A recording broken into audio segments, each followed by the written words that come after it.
Real estate के जिनकी maturity, नहीं देखिए, रियल एस्टेट जी सहारा हाउसिंग की बात जी और सहारा फाइनेंशियल कॉर्पोरेशन, जी इन दोनों का मामला है सेबी में। जी क्रेडिट कोऑपरेटिव का मामला है आपको सहकारिता मंत्रालय में।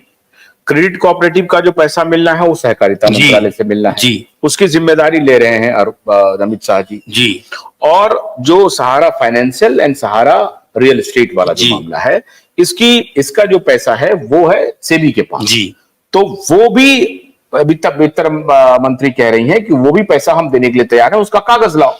उसका कागज कहां पर है? कागज उसका इन्वेस्टर का जिसका पूरा हुआ उनके इन्वेस्टर के पास है ना। आखिरकार वो दे कैसे?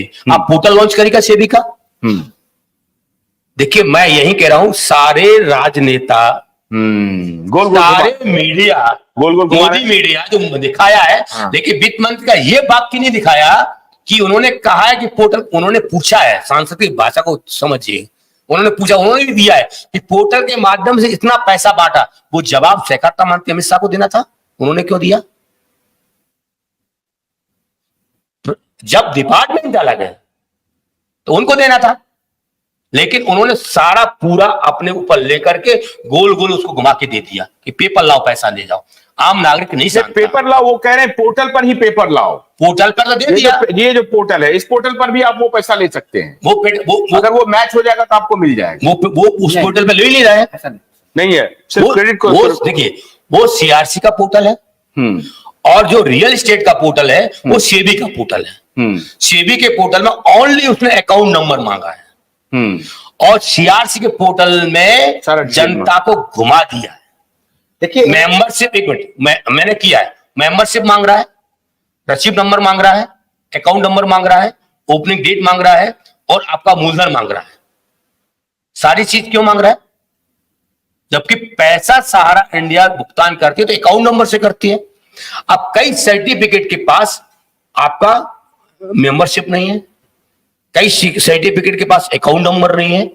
वो निवेशक कैसे करेगा पोर्टल पर? उसको तो मालूम नहीं है, एजेंट उसका सहयोग नहीं कर रहा है, कैसे करेगा? तो उसका पैसा डूब गया तो क्या करें बताइए ना। आप सीधा सरल दीजिएगा कि आप स्कैनर पर ले रहे हैं तो आप, उसने मेंबरशिप डाल दिया, उसको भी एक्सेप्ट करिए, अकाउंट नंबर डालिए, उसको भी एक्सेप्ट करिए, रसीद नंबर डालिए, उसको भी एक्सेप्ट करिए, तीनों मिला के एक ही चीज है। तभी तो मैं कह रहा हूं कि बिना सहारा प्रबंधन के सहयोग से ये पैसा वापसी असंभव लग रहा है। मैं इसीलिए आपसे कह रहा हूं 2018 के बाद सीआरसी ने भुगतान किया और सहारा ने उसको वेरिफिकेशन किया, तो आज क्यों नहीं कर रहे? आशुतोष सर, मेरा एक सवाल आपसे है।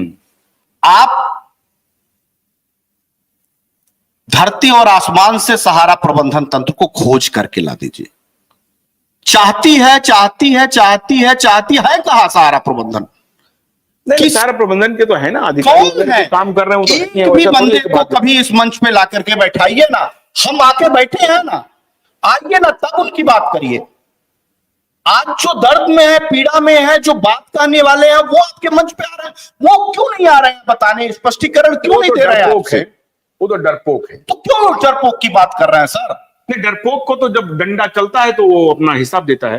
तो बात आज देश के निवेशकों को करिए सर, आएंगे बात आज देश के निवेशकों की पर वो नहीं आएंगे, क्योंकि तो जो व्यक्ति आपके दरवाजे पे आकर के न्याय की उम्मीद का गुहार लगा है, पहले आप उसकी बात सुनेंगे। आप ही की बात सुन रहे हैं। हाँ, उन्हीं की बात सुनिए। और मैं ये कहूंगा कि अगर उनके में जमीर है, उनको दंडा पड़ेगा ना, सरकार उनको दंडा देगी। मैं वही तो कर रहा हूं, मैं यही बात कर रहा हूं। अगर उनके में जमीर है, उनमें मानवता है, उनमें दृढ़ता है, उनमें कहीं ना कहीं इच्छा शक्ति है, या वो गलत नहीं है, तो आशुतोष पाठक के क्यूआर नेटवर्क चैनल के टेबल पे आकर के आमने सामने बैठ करके बात करें, बताएं, हम उनके साथ तैयार हैं। वो कंपनी खोले, वो ऑफिस खोले, हम सरकार को भी कह रहे हैं कि एक साइडलाइन करेंगे, हम पहरेदारी करेंगे देश के निवेशकों का, कि कोई उनके ऊपर लाठी नहीं बरसाएगा, कोई उनसे गलत बात नहीं करेगा, कोई उनसे अभद्रता नहीं करेगा। अगर वो मानवतावादी हैं, अगर वो देश के निवेशकों का भला चाहते हैं, अगर वो एजेंटों का भला चाहते हैं, तो क्यों नहीं निकल रहे हैं? ये बात तो जब सुब्रत राय जी जिंदा थे तब भी हमने कहा, कोई ऐसा आंदोलन नहीं था, कोई ऐसा कार्यक्रम छोटा से बड़ा नहीं था। मैं लेटर उनको नहीं देता था, उनको मेल नहीं करता था, उनके हेड ऑफिस के कार्यालय पे नहीं भेजता था। यहां तक कि मैं खुद जाकर के सहारा शहर में वो पत्र देके आया हूं कि माननीय सुब्रत राय जी, आपके निवेशक ना सही, आपके कार्यकर्ता बहुत पीड़ित है, दर दर की ठोकरें खा रहे हैं, आत्महत्या कर रहे हैं, कम से कम उनको बुला लीजिए। नहीं आए। आज ओपी श्रीवास्तव है, लेटर लिख करके छोड़ के भाग जा रहे हैं। कौन है? स्वप्ना राय जी है। अरे कुछ बहुत सारी उल्टे सीधे सुनने पड़े हमको। कोई अभिभावक कहता था, कोई पिता कहता था, कोई फलाना कहता था, कोई ढिमाका कहता था, उसके लिए दिक्कत नहीं थी। हमने कहा कि वो बहन है, आज उनके ऊपर कोई आफत है, परिस्थिति है, हम सब भाई उनके साथ हैं, आपको डरने की जरूरत नहीं। तो ये विधवा हो गई है।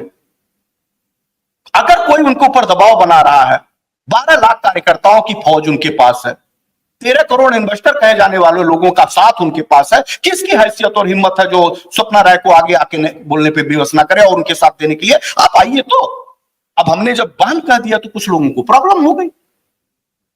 अरे भाई, आप अभिभावक कह सकते हो, आप पिता कह सकते हो, और अगर वो विधवा हो गई तो मैं उनको बहन नहीं कर सकता। ये तो मानवता कहलाती है ना।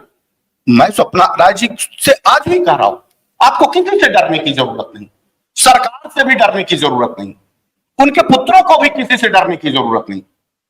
होना है, कोई नहीं रोक सकता। अगर नियत सही है तो आइए, ऐलान करिए, देश के निवेशकों के साथ खड़े हो जाइए, कंपनी निवेशक चला देंगे।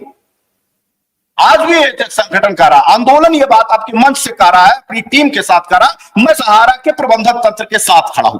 आए तो साथ में, अगर वो आएंगे ही नहीं तो हम इस मंच पे आप चिल्लाते रहिए, आप कहते रहिए कि कंपनी के प्रबंधन चाहते हैं। उनके चाहने से क्या हो जाएगा जब वो खुद ही सामने नहीं आ रहा है? और सामने वही नहीं आता जो कायर होता है या जो चोर होता है। देखिए पटक सर जी, मैं एक बात यहां पे स्पष्ट कर दूं कि मेरी गलती आपसे हो गई। भोलानाथ के 2-in-1 बैटरी ऑपरेटेड हार्वेस्टर कम ब्रश कटर के साथ ट्रॉली अतिरिक्त लागत पर उपलब्ध है।